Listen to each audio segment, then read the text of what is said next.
26-এর ভোটের আগে নতুন সরকারি প্রকল্প আমাদের পাড়া আমাদের সমাধান ঘোষণা করলেন মুখ্যমন্ত্রী মমতা বন্দ্যোপাধ্যায়।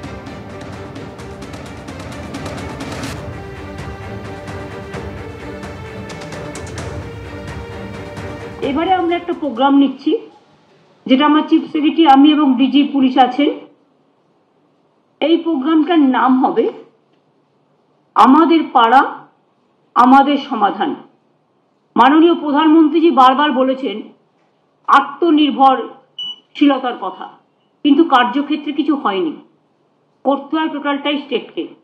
গ্রামে ছোট ছোট সমস্যা থাকে, সেটা আমাদের সরকারি অফিসাররা শুনবেন এবং তাদের একটা জায়গায় একত্রিত করবে। 3টে করে বুথ নিয়ে একটা সেন্টার হবে, একটা পাড়া হবে এবং 3টে বুথ নিয়ে আমাদের 80,000 বুথ আছে। এটা করতে 2 মাস সময় লাগবে এবং একদিন করে প্রত্যেকটা বুথে তারা সারাদিন থাকবে এবং সেখানকার সাধারণ মানুষ তাদের জন্য একটা করে জায়গা থাকবে, সেখানে এসে তারা তাদের গ্রামের সমস্যা জানাতে পারে।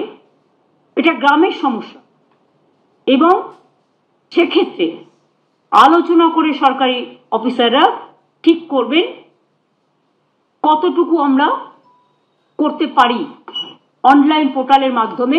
কিন্তু মানুষ নিজের সমস্যা নিজে জানাতে পারে, নিজের কাগজ নিজে জমা দিতে পারে। এক একটা বুথের জন্য আমরা এর জন্য ছোট ছোট কাজ করার জন্য 10 লক্ষ টাকা করে স্যাংশন করব। তার মানে এখানে প্রায় 8,000 কোটি টাকার উপর সরকারের খরচা হবে। 2 আগস্ট থেকে, স্যাটারডে থেকে হবে।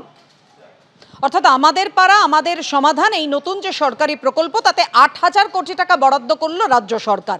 আর তাই নিয়ে কড়া সমালোচনা করেছেন বিরোধীরা, যে ভোটারদের প্রলোভন দেখিয়ে প্রভাবিত করা হচ্ছে, আসলে ভোট কেনাই হচ্ছে এই সরকারের মূল লক্ষ্য। কি বলেছেন সুকান্ত মজুমদার, অধীর চৌধুরী বা কি বললেন পরপর। মানুষকে কবজা করতে এই পুরো প্রকল্প হচ্ছে, এর উদ্দেশ্য হচ্ছে 8,000 কোটি টাকার বাজেট বরাদ্দ করা হয়েছে।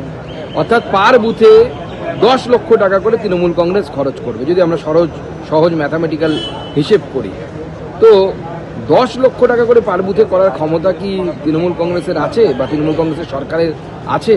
এবং এর উদ্দেশ্য হচ্ছে মানুষকে এই প্রলোভন দিয়ে মানুষের ডেটা, তথ্য, ফোন নাম্বার এই সমস্ত কিছু জোগাড় করা এবং জোগাড় করে নিয়ে তা দিয়ে ভোটকে প্রভাবিত করা। এই টাকায় ভোট হয়, ওই টাকায় ভোট হয় না। কারণ ডিএ যদি দিয়ে দিতে হয় 10,000 কোটি টাকা, তাহলে লক্ষ্মীর ভান্ডার থেকে আরম্ভ করে যে সমস্ত পরিকল্পনা আছে, সবুজ সাথী হ্যান ত্যান, সেখানে টাকা শর্টেজ হবে। এখন ডিএ কত লোক পায়? 5,000, 10,000, 15,000, 20,000, 1 লাখ, 2 লাখ। কিন্তু লক্ষ্মীর ভান্ডার দিলে, পাড়ায় পাড়ায় সমাধানের গল্প করলে তার ভোট ব্যাংকটা বাড়বে এবং অটুট থাকবে। তাই ভোগে যা বকেয়া, আমার ভোট নিয়ে কথা।